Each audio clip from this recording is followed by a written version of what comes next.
Hello, and welcome back to another fun-filled episode of the Folding Towels podcast. Hello. How are you, David?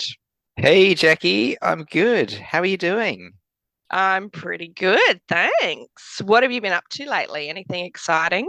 Following on from last week's episode, I have just bought some new towels.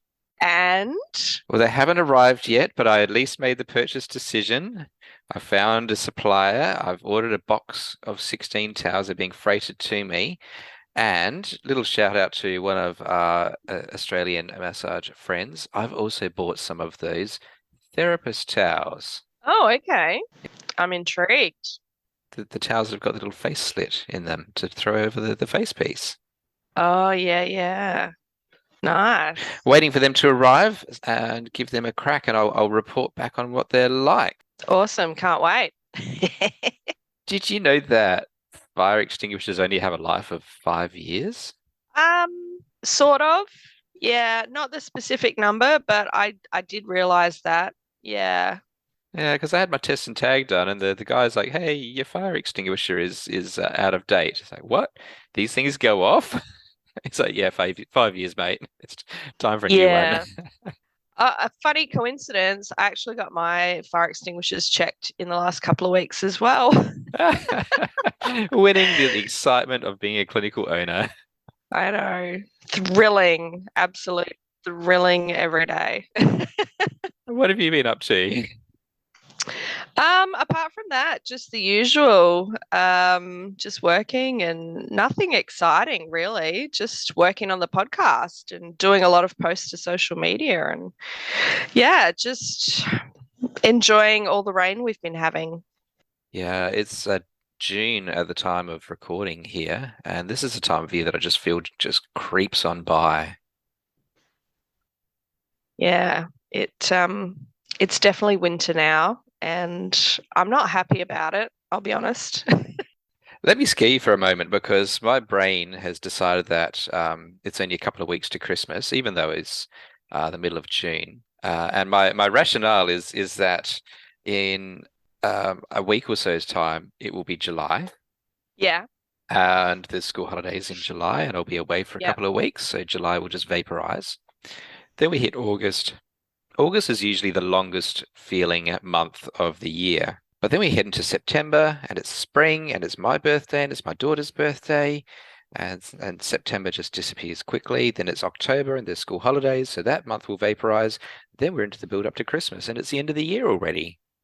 yeah. Once you get to end of September, beginning of October, the end of the year actually feels like about 5 minutes away. Yeah, no, I do agree with that. And thank you for ruining the rest of my day, David. You're welcome. I've got a friend that listens to this that she'll be responding back in the comments on Facebook to this saying exactly how many days there are to Christmas. So if you're listening to this, which I know you are, lovely friend, please do let us know exactly how many days till Christmas. Keeping in mind that she may not be listening on the day that we recorded. I'm actually a little bit keen to delve into our topic today, David. Yeah, it's going to be a bit of a doozy again, I think. So Mm, today we are talking all about appointment length. And surprisingly, some people get a bit feisty when talking about how much time we should be spending with our clients. yes. And I personally don't really understand the controversy, in all honesty. I have noticed that in a lot of the Facebook massage forums that people tend to want to stick to either like a 50 or 60-minute appointment. Um, and they can often get a little bit upset that other people might offer longer appointments, 90 minutes or 2 hours. The reasoning for that, from what I have read, is that they say that the body is getting overwhelmed with the longer appointment time and that the nervous system can't cope. But we're actually going to circle back to that later in the episode, though. Going to Yeah, avoid that for now. for those people who are getting a bit cranky, and if it's your business and you want to offer a very long appointment and you've got people who are willing to pay for one and want it, well, why the hell not? Yeah, exactly. Let's delve right on in. Sure. The whole time thing is kind of outdated, but necessary at the same time. Without choosing the size of the argument, when you price something, let's just say it's a bag of lollies at the supermarket, you can see that the Allen snakes cost, say, $5 for a 280-gram bag, and the generic brand might be, say, $4.50 for 300 grams. There's a dollar figure equated against weight, but we don't charge by weight. Just stay with me on that, though. So if you were to engage a lawyer or an accountant to do a task for you, they would give an estimate of how long something will take based on their experience and their hourly fee for doing that, because it avoids ambiguity. For instance, if you're getting a will drawn up and they just say that's $1,200, thanks. Well, you could say, how did you arrive at that figure? And they'd come back to you and say, well, it's 6 hours of my time at $200 per hour. And this is where we are similar, because by having a standard, and I'm waving my fingers in the air here, we can tell our clients what they are getting for how much. And standards exist across many, many industries, because our clients, they don't use the verbiage of how much is it going to cost to fix my runner's knee? They might ask what type of appointment would be appropriate, or how long that you as a therapist needs to spend with them. And then they would ask how much that session is going to cost. Very, very interesting points there. So let's have a quick chat about what is standard. If you were to look at the booking schedule of, say, 10 different massage therapists, probably 9 out of 10 of those people would offer probably a 30-minute, a 60-minute, and a 90-minute massage appointment. Some might offer maybe a 45-minute appointment. And the hour-long massage appointment seems to be quite standard. While an hour is standard across the industry, there's actually no right or wrong length of appointment. Every single therapist is different with different skills, and every single client and every body is different with different needs and different preferences. So what do you do, David? Yeah, I'm a bit of a sinner when it comes to my my massage appointments. I don't know that I'd use that word. I deliberately shy away from using time as my main appointment choice. So I use the terminology short, standard, and extended appointments. And whilst there is a time associated with them, I do more or less stick to an hour. So a standard appointment is more or less an hour inside my clinic. It's not an hour of massage. And this has made some massage therapists quite angry. They'll argue till they're blue in the face that the massage itself needs to be an hour long. And in the way that I work, while every massage that I do does have an element of relax in it, I'm a remedial massage therapist, and I work with people who want body work. So I do take a bit of a problem solution outcome approach. And if I want to spend, say, 20 minutes building a solid case history and building rapport, then I'll do that within that allocated time. And all of the descriptors on my website, my booking pages, I do make this quite clear. At least I hope that I do. What about you, Jackie? What do you do? I do use time for my descriptors. I think I'm having trouble visualizing my booking sheet, to be honest. But I do offer mostly hour and 90-minute appointments. Those are pretty standard for me. And I actually do get a lot of people wanting 90-minute appointments. I also have slightly longer appointment times for my pregnancy clients. So if you are going to my website to book, it will say 75 minutes instead of 60, or 100 minutes instead of 90.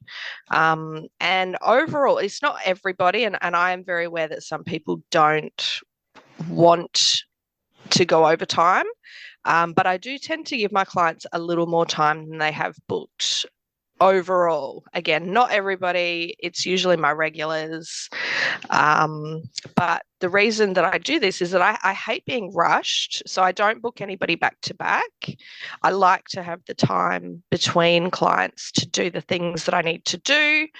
I really enjoy being able to give my clients what they need. So if we need to spend an extra 10 minutes working on the neck, just to really help with those headaches that they've come in to see me for. I want to be able to do that. I don't want to have to go, oh, look, I could probably really make you feel excellent right now, but clock says no.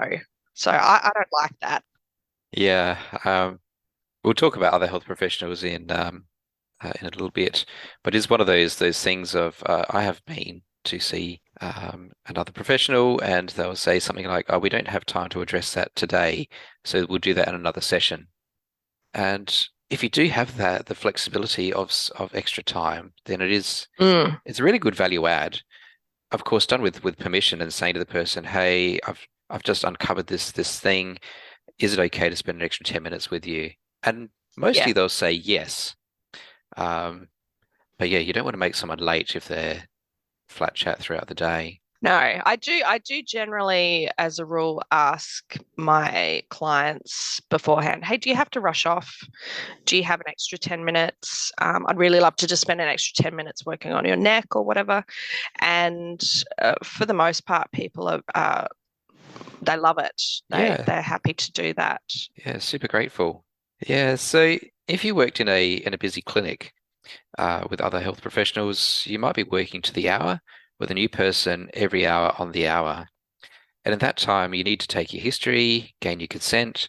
The person disrobes and prepares. You need to do a wee, wash your hands, enter, perform the massage, exit, wash your hands, write notes while the person dresses again, and then rinse and repeat. And hopefully, you do get a few little breaks in between. I say this because nowhere in the definition of remedial massage, and I get that many of our listeners won't be remedial massage therapists, but we just both happen to be. Time does not even appear in the definition of remedial massage. Mm. Um, some clients actually might want exactly that hour on the table. They don't want you to go over, they don't want you to go under, and they will watch the clock and then pull you up on it and accuse you of shortchanging them. Yeah, that will.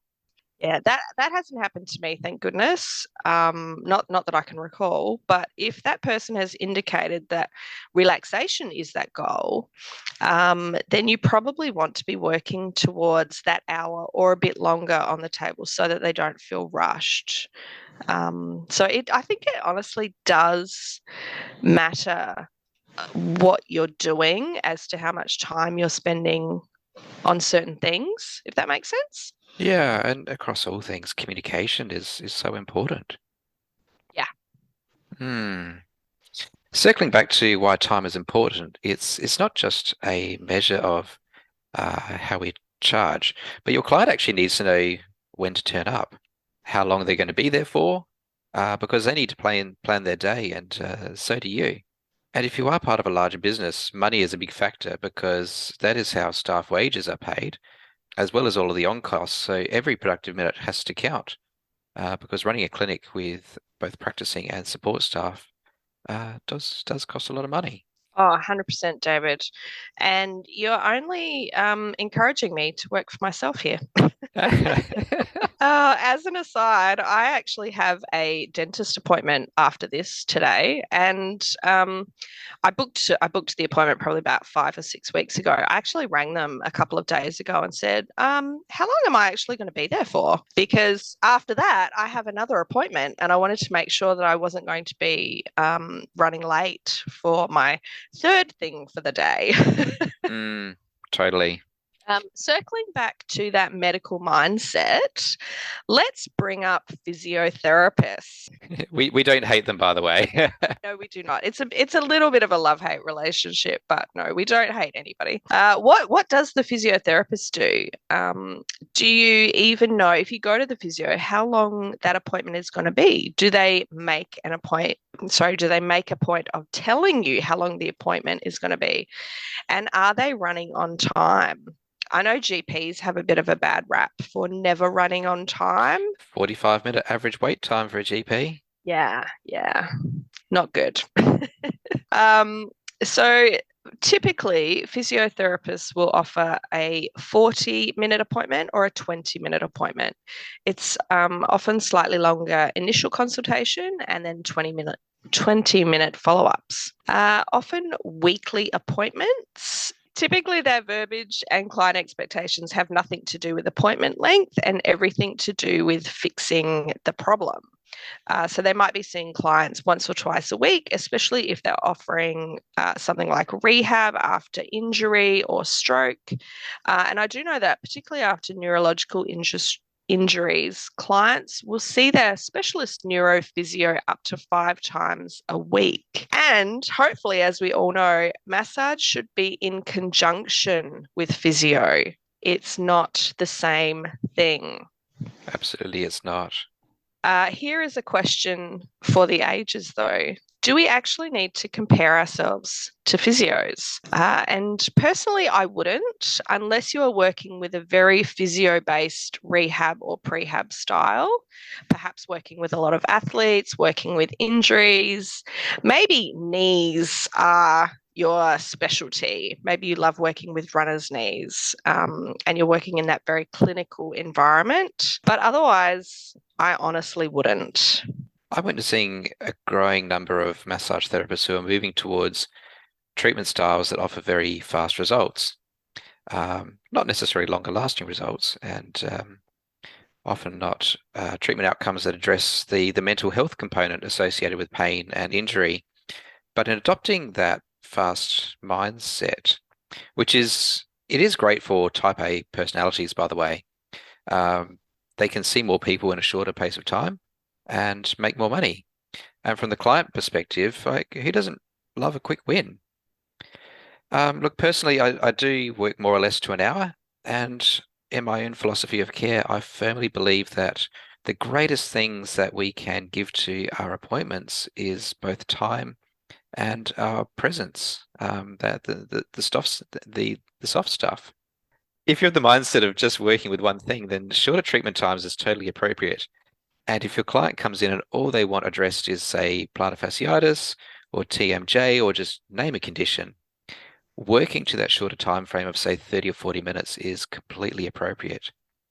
And if you're of the philosophy of whole body care, let's say you focus on that problem area, but you also believe that caring for the rest of the body is just as important, then do longer times. Absolutely. And that last one, that's kind of me.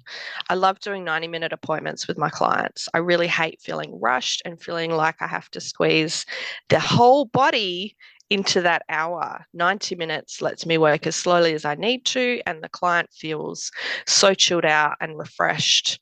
And I think I mentioned a couple of weeks ago, I can't remember what we were actually talking about, but I remember saying, when a client has an issue, and say headaches is a good example, if they want their neck worked on, if they're getting lots of headaches, to actually start and finish with the area that they have asked for that is really bothering them. This is something that I can do very easily with a 90-minute appointment. And yeah, that slightly longer appointment definitely suits my particular style of massage. Having said that, I do have a couple of clients that like a 30-minute appointment because they don't actually like massage very much, which I find very amusing, but they're wonderful people. They actually come to see me because they have headaches. And so we just work on that area, and it's all that shoulders, neck, upper body area. Yeah, this is totally a thing. There's a whole bunch of people who just don't like touch, and they come in Mm, because it's functional for them, not because they like it. They know they need the work. They just don't like it that much. yeah, So some of you will be feeling really conflicted right now, and I want to reassure you that the only right answer is to actually communicate exactly what to expect at your appointment so that your client knows before they walk in the door. No surprises means less conflict, less disappointment, and you are addressing that expectation gap. If giving a full hour on the table is your point of difference, market the hell out of that. There are plenty of clients who want a full hour of massage. And if your values are around strict time management, the appointment is this long. My guarantee is that your 1 hour booking, I will start the session on time, I will finish the session on time, and you will be out that door dressed and paid smack bang on the hour. Then you need to say that. And particularly if someone is coming in on their lunch break, or maybe they have organized someone to look after the kids, then that time factor of being on time, or like you said, around having other appointments, that time factor is really important to them. So you need to understand and know your client and what their expectations are as much as they need to know yours. That's so important to understand what the client wants. I'd say that the majority of clients that most massage therapists see are looking to relax, to chill, to de stress, to have that 60 minutes of downtime, no talking or very little talking, and to be heard and have less pain and discomfort at the end of the session. So, not everybody, but a good majority. And I remember many years ago going to see a massage therapist in a multidisciplinary clinic and feeling so rushed throughout the entire hour. I booked for an hour. She rushed me in, she rushed me onto the table, rushed me through every single part of the massage. Her hands were moving so quickly. And then she rushed me back out the door. The only thing that wasn't rushed was while I was sitting in reception waiting for her to come out and collect me. And then when I paid the person at reception. And I'm stressed thinking about that appointment because I remember it quite well. I suspect that it probably wasn't the therapist's choice to do that. She probably was either told that she had to do it that way as an employee, or she was put into a position that she felt she had to, maybe paying high rent and only having that room available for a certain amount of time. I can assure you that the entire process was terrible for me and I didn't go back. Yeah, I suspect there's a type of personality who would gel well with her treatment style and philosophy. Yeah, that's where we would choose who we see for care carefully. And I'd certainly hope that our clients do the same thing, but often they'll just pick someone who is near to them. And if you're not a good fit, they'll move on to somebody else. I feel like I want to disagree with you about the majority of clients wanting to relax, but I can't help but agree somewhat. Because if I go back over my consent forms, pain is the number one thing that people are looking to address when they come in to see me. And there are plenty of practitioners who do have a problem solution focus with that clinical mindset. And there are plenty of people who are time bound in their daily ritual. But compared to going to, say, a chiropractor or a physio where their treatments are very specific and there's a strong element of volume in the practice, us massage therapists, we still have that gift of time that we can give to people. And by giving that time, it's not just working on the muscles, we are working on that nervous system, and the nervous system does take time to settle down. And yes, absolutely, the relaxed component of massage is super duper important. Yes, I do agree with you. Absolutely. And I do think that you're kind of saying that each therapist and each patient is different and wants different things. Oh, who would have thunk it? It's so true though. I've had many massages and some of them have been great and some of them have been terrible and they were all different. Every single one was different. There were no two massages the same. And the length of time that we spend with our clients comes under that category as well. It depends on your style, it depends on your personality, it depends what your clients want. Yeah, if you're working with people on their lunch break, then time is really important. And if you're working with people that are stay at home parents or maybe they work from home, maybe time's not as important for them. So, In making my own decisions about who I go to see, I really value therapists that have good skills and that make me feel the way that I want to do, and that start and finish on time. And I was at my doctor the other day. I could only get a time that wasn't my preferred time. I would choose to go and see my doctor on his very first appointment of the day or his very first appointment after his lunch break because I'm most likely to be seen on time. But no, I got a different appointment and it was a 50-minute wait before I was seen. that's where excellent communication comes in. And if you know that your GP typically runs late, you can call ahead. Or the reception can start telling people, hey, look, he's typically running late these days. Give us a call in the morning and we can let you know what time to actually come in. So my wife will often say, "Why do you see him? Why do you see him? He's always late. You always get cranky." So I see him because he listens to me, which let's face Yeah, it, a lot of health professionals don't. He does actually take time when he spots that something needs a bit more time. He does actually give more time, and yeah. yeah, I will be staying with him even though it makes me a bit upset. It sounds like he's actually a really good GP. Yeah, he totally is. Before we finish up, David, I want to just circle back to what we were talking about in the beginning, and that's the controversial topic of the long appointment. Mm, Um, now, I know we mentioned that a lot of people do get upset about therapists offering long appointments. And so I'm not necessarily talking about 90-minute appointments, I'm talking about over 90-minute appointments, mm, which not everybody does, but there are some therapists that do that and some therapists that do that only. So they only have the long appointment. What are your thoughts, David?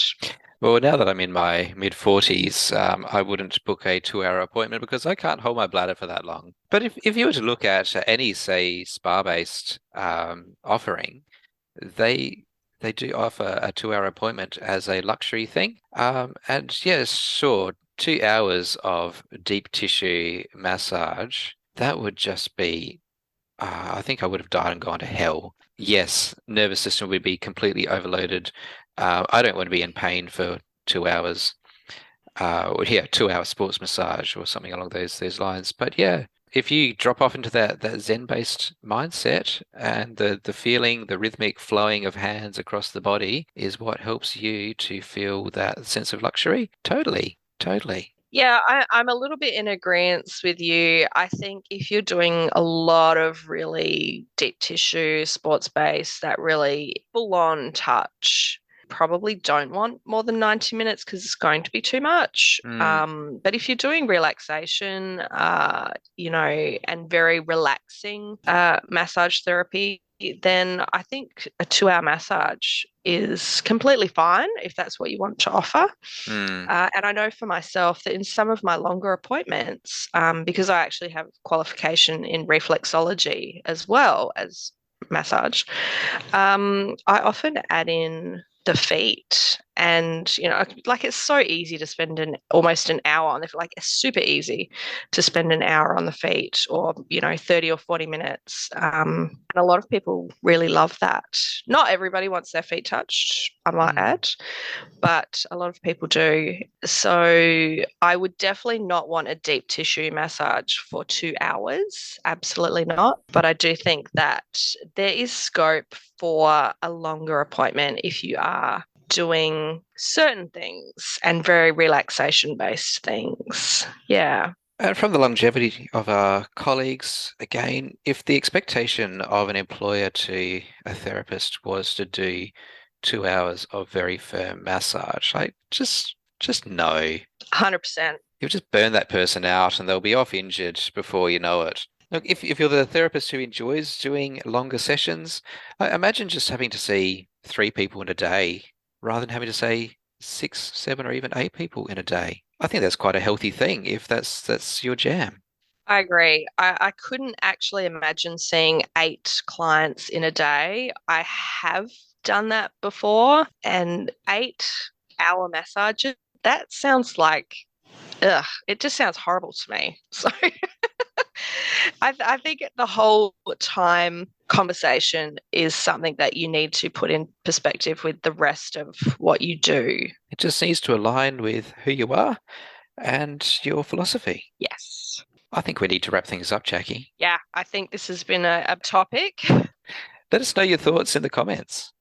If you'd like to stay connected or have any questions, feel free to reach out to us on Facebook or Instagram. Maybe pop us a comment on one of the socials. What do you do? How do you like to structure your day? And what's your preferred treatment length time? The links to our socials are at the top of this podcast. Also, don't forget to subscribe to the Folding Towers podcast so that you never miss an episode. And if you happen to be listening on Spotify or Apple, it would mean ever so much if you could please leave us a rating or a review. That would be amazing. Thanks so much for listening, you guys. Can't wait to catch up with you again next week. See you next week. Bye, David. Bye.